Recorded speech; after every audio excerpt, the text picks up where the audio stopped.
안녕하세요. 365 건강플러스 한의사 이유진입니다. 오늘은 다발성 경화증과 중증 근무력증에 대해서 말씀드리겠습니다. 다발성 경화증과 중증 근무력증은 평소에 들어보기 어려운 질병인데요. 두 가지 모두 자가면역 질병에 해당이 됩니다. 자가면역 질환은 면역세포가 자기 자신을 공격하는 질병을 말합니다. 다발성 경화증은 뇌 척수 신경을 면역세포가 파괴시켜서 발생하는 면역질병이고요. 중증 근무력증은 면역세포가 신경 근접합부에 문제를 일으켜서 발생하는 면역질병입니다. 두 가지 모두 희귀한 자가면역 질환이고요. 오늘은 이 다발성 경화증과 중증 근무력증에 대해서 자세히 말씀드리겠습니다.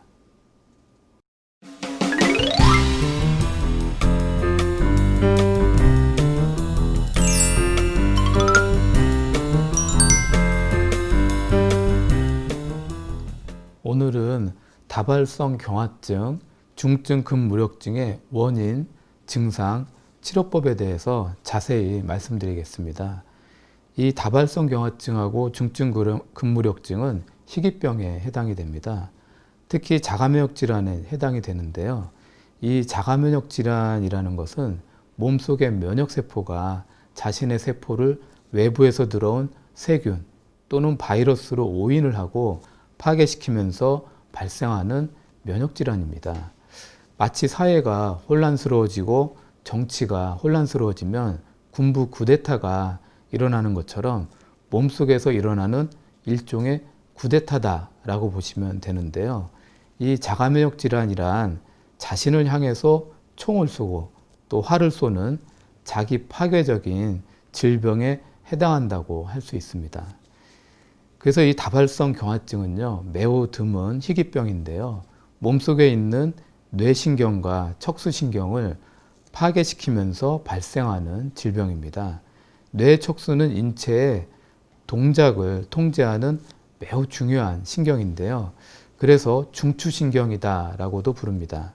이런 신경들은 전선처럼 겉에 신경 전달이 잘 되도록 피복과 같은 수초로 둘러싸여 있습니다.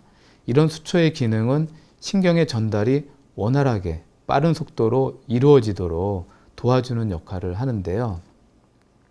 이 면역세포가 신경을 감싸고 있는 수초를 외부에서 들어온 세균이나 바이러스로 오인을 하고 공격하고 염증을 일으키면서 질병이 발생하게 되는 겁니다.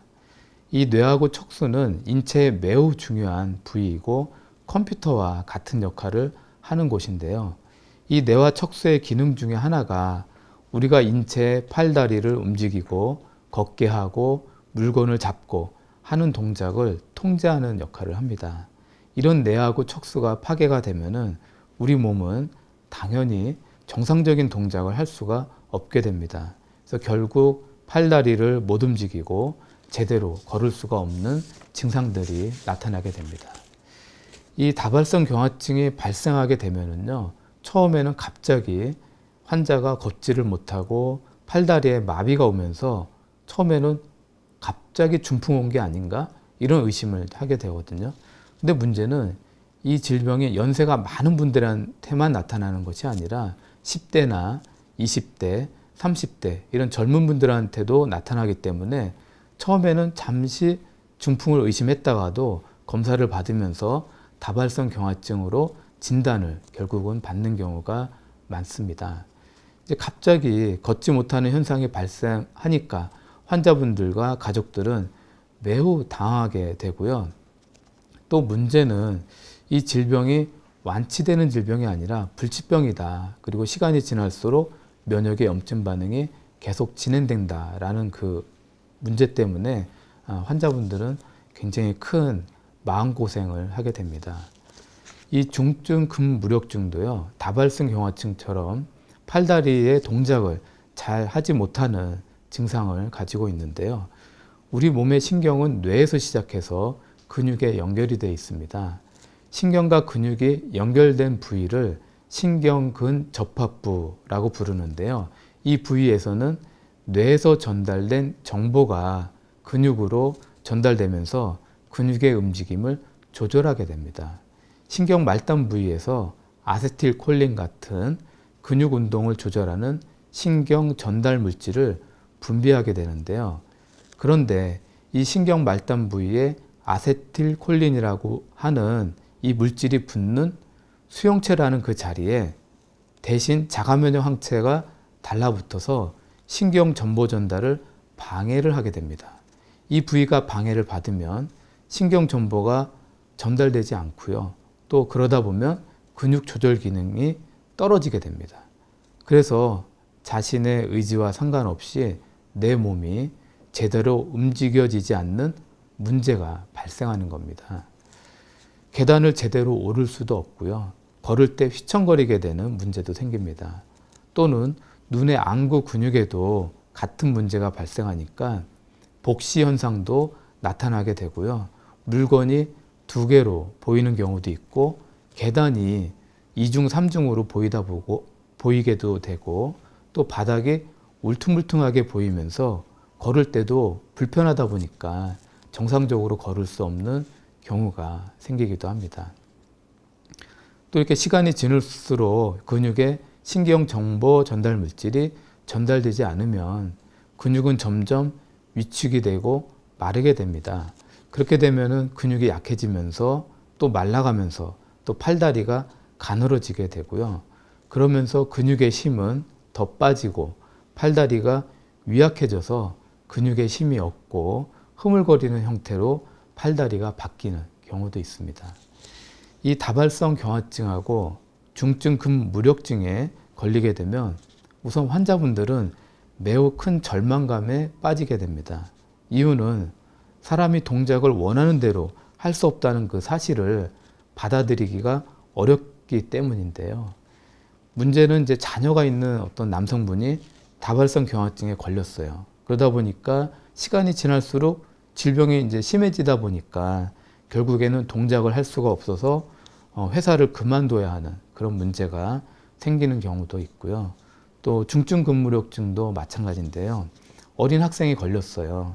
그러다 보니까 팔다리도 못 움직이고 걸을 수가 없기 때문에 결국에는 학교를 그만둬야 되는 그런 문제가 생기기도 하고 또 부모님이 대신 휠체어에 아이를 태워서 학교에 등하교를 시켜야 되는 어려운 상황에 처하는 경우도 많습니다. 그렇다면 이런 자가면역 질환은 왜 생기는 걸까요? 현재까지 의학에서는 아직까지는 원인을 알 수 없다라고 이야기하고 있습니다. 임상가 입장에서는 이런 자가면역 질환이 생기는 주변 원인으로는 첫 번째는 스트레스, 두 번째는 음식의 부절제, 세 번째는 과로, 네 번째는 환경 호르몬이라고 생각할 수 있는데요. 첫 번째는 이 스트레스가 외적인 스트레스와 내적인 스트레스로 나눌 수 있는데요. 외적인 스트레스는 부부 간의 갈등, 남편 간의 문제, 그 다음에 직장 상사와의 갈등, 이런 관계 속에서 생기는 스트레스 또는 돈 문제로 발생하는 경제적인 스트레스, 이런 것들로 발생을 하고요. 사업을 잘 하다가 부도가 나서 오랫동안 숨어서 지내야 되고 또 마음의 고통을 너무 많이 받았고 이러면서 스트레스가 누적이 되면서 다발성 경화증이 오신 분들도 있었습니다. 이 내적인 스트레스는 태어나면서 성격이 예민한 분이거나 완벽주의 성격을 가졌거나 남보다 더 불안해하고 걱정을 많이 하시는 스타일, 또 같은 스트레스를 받았어도 남보다 더 많이 심하게 받아들이고 남들은 이미 털어버렸는데 자신은 집에 가서 계속 마음속에 담아두고 걱정하느라 잠도 못 자고 이런 고민하는 성격 등에서 더 자주 발생하는 특징이 있습니다. 실제로 스트레스를 오랫동안 받는 그룹에서 그렇지 않은 그룹보다 다발성 경화증 같은 자가면역 질환이 더 많이 발생한다라는 논문도 있습니다. 두 번째는 음식인데요. 음식도 면역에 매우 큰 영향을 미칩니다. 장내의 부패균을 늘리는 인스턴트 음식, 밀가루 음식 등은 면역의 염증 반응을 심화시키는 원인이 됩니다. 게다가 최근 들어서 식이섬유나 미네랄이 풍부한 야채나 과일을 잘 먹지 않은 식습관이 더해지면서 장내 유산균의 수는 더 줄어드는 경향이 많습니다. 그러다 보니까 장 기능이 약해지고 예민해지는 분들이 많습니다. 이런 문제로 장내 유산균은 점점 줄어들고 부패균이 늘어나면서 장내 세균 총회에 불균형이 발생하면서 몸속에 면역 염증 반응이 과도하게 일어나는 원인이 됩니다. 최근에는 패스트푸드를 많이 먹는 그룹에서 그렇지 않은 그룹보다 다발성 경화증, 중증 근무력증 같은 자가면역 질환이 더 많이 발생한다라는 논문도 발표되고 있습니다. 음식은 사람이 80년을 산다라고 했을 때 한 68톤에 해당되는 무게의 음식을 먹게 되는데요. 굉장히 많은 양이죠. 결국 자신의 입으로 들어온 음식은 결국 나 자신이 된다라는 것을 인식하고 내 미래의 건강이 좋아지느냐 아니면 병에 걸리느냐 하는 그 결정하는 순간이 바로 지금 먹는 순간이다 라고 생각하시면 될 것 같습니다. 세 번째는 과로인데요. 이 과로를 하다 보니까 잠도 못 자고 쉬지도 못하고 밥도 못 먹고 이렇게 생활을 하는데 이런 생활이 6개월, 1년, 2년 반복되다 보면은 결국 면역의 시스템이 충격을 받아서 자신을 공격하게 되면 면역의 그 염증 반응이 과도하게 일어나면서 자가면역 질환이 발생할 수 있다는 겁니다. 네 번째는 환경 호르몬인데요. 최근에 미세먼지의 인체에 면역에 충격을 줄 수 있는 매우 많은 독성 물질이 있는 것으로 확인되어 있습니다. 특히 인체의 호르몬과 비슷한 구조를 갖고 있는 환경 호르몬이 산업화되면서 점점 많아지고 있는데요. 매연 속에도 있고 우리가 사용하는 플라스틱, 그릇 안에도 환경 호르몬이 있고 합성세제 안에도 있습니다.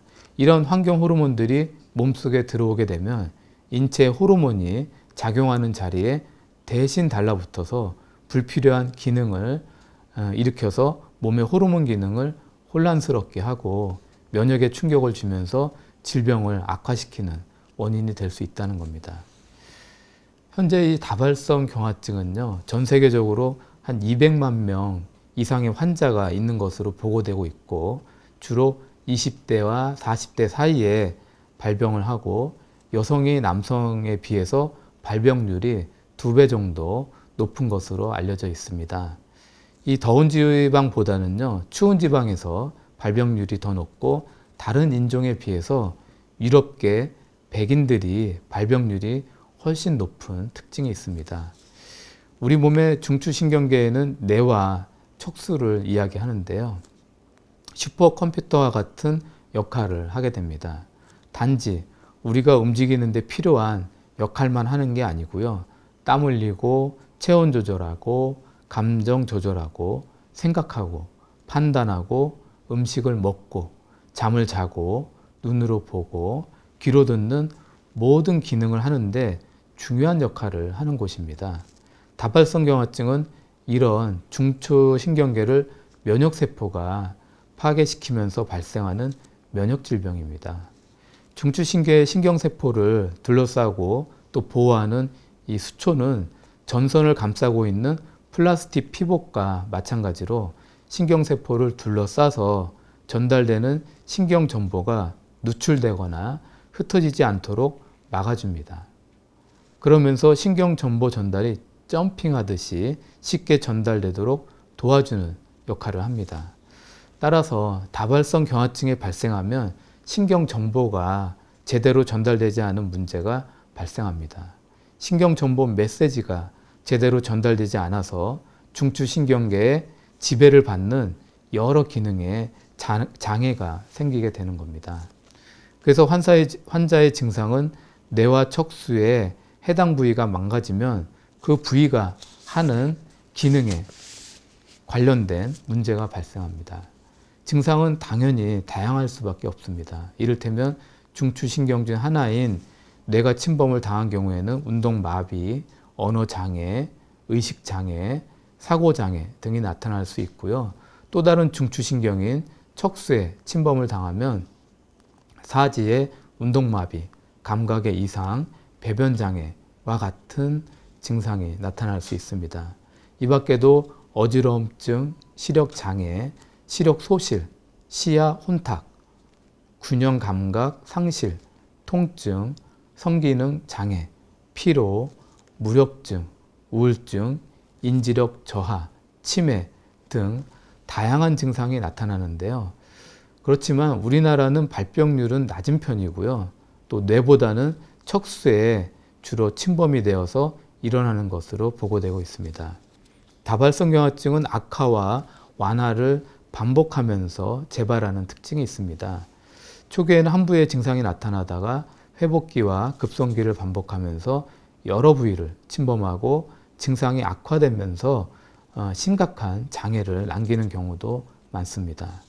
다발성 경화증 환자는 3분의 1 정도가 큰 장애 없이 지내는 분들도 있지만 또 병을 치료하지 않고 방치할 경우에는 심각한 문제를 초래하는 경우가 많기 때문에 적극적인 치료와 함께 자기관리도 철저히 해야 됩니다. 스트레스와 과로를 피하는 것은 물론 담배는 다발성 경화증의 위험을 2배 이상 증가시키기 때문에 반드시 끊는 것이 좋겠습니다.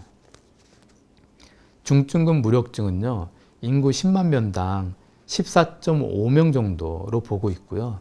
남성보다는 여성에게서 좀 더 많이 발생하는 특징이 있습니다.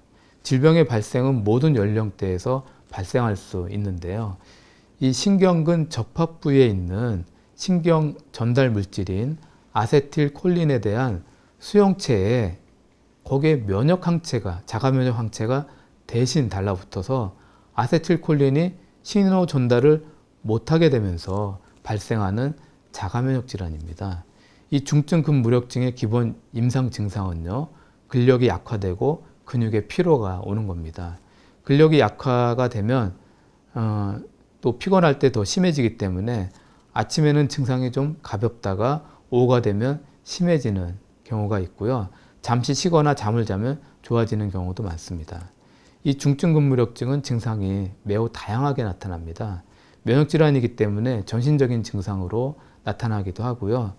또 이 증상이 악화되었다, 호전됐다 하는 반복성을 띠기도 합니다.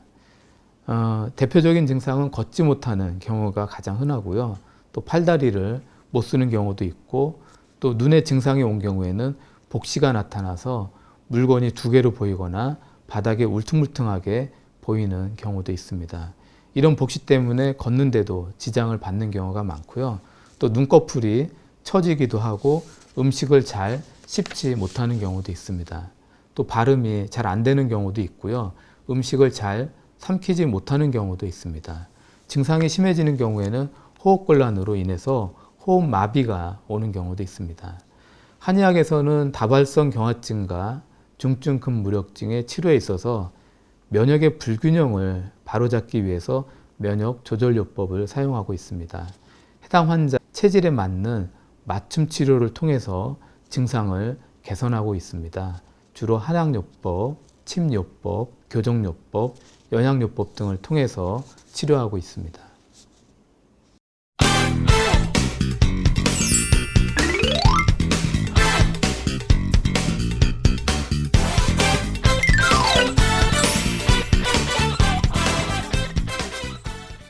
알쏭달쏭 건강 Q&A 시간입니다.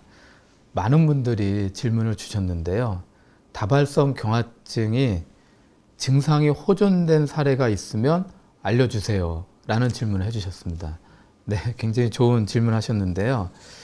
이 다발성 경화증은 자가면역 질환 중에서도 희귀한 난치병에 해당이 되고요.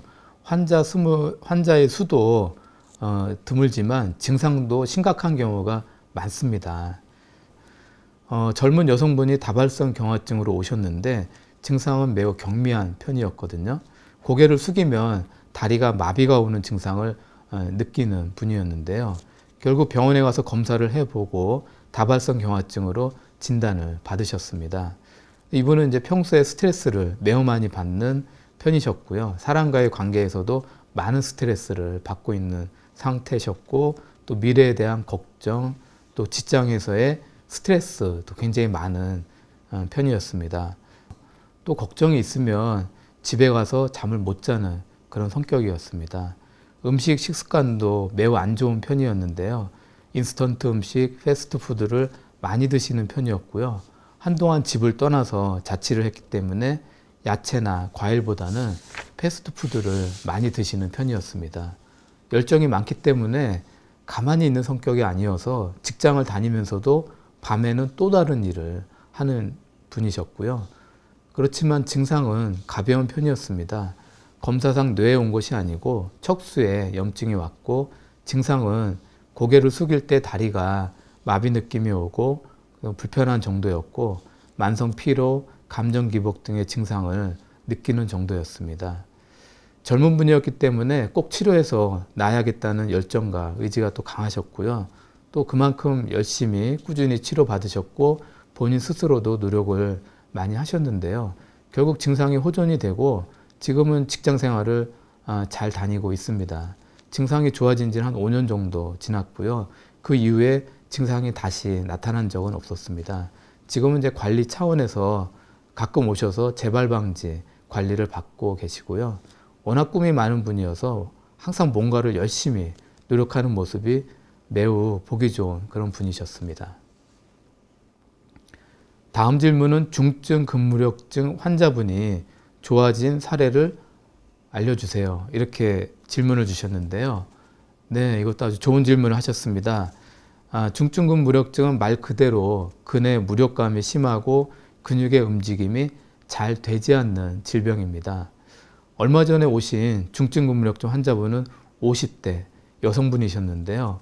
몸에 힘이 빠지고요. 물건이 두 개로 보이고 걷기가 불편한 증상을 호소하셨습니다. 평지는 그런 대로 좀 걸을 수 있었는데 계단이나 오르막길, 내리막길을 걷는 것이 힘들었습니다. 복시가 있어서 물체가 두 개로 보이기 때문에 계단을 오르내리는 것이 너무 힘들어서 계단이 있는 지하철은 갈 수가 없었고요. 평지도 울퉁불퉁하게 보여서 걷는 것도 조금은 힘들어 하셨습니다.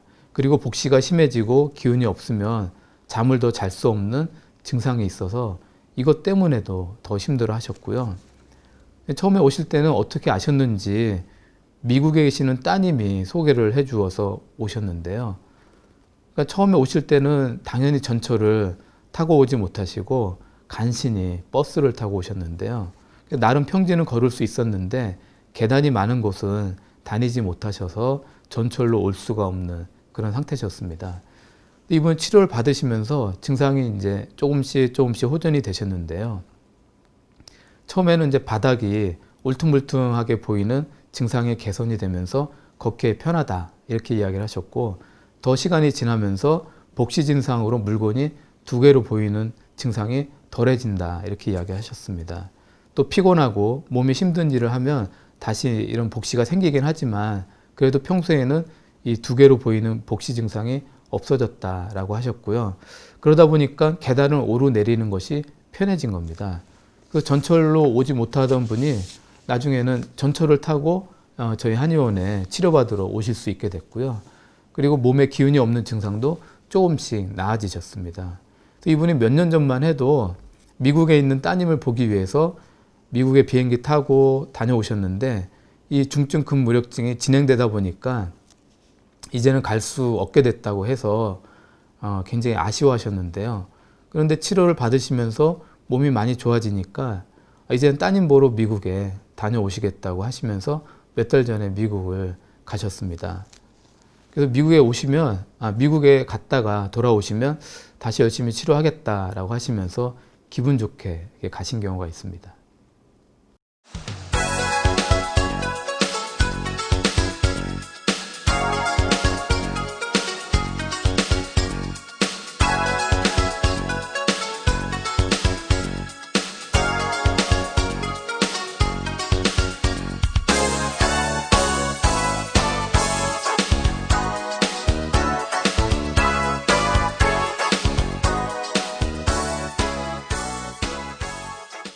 오늘은 다발성 경화증과 중증 근무력증에 대해서 알아보았습니다.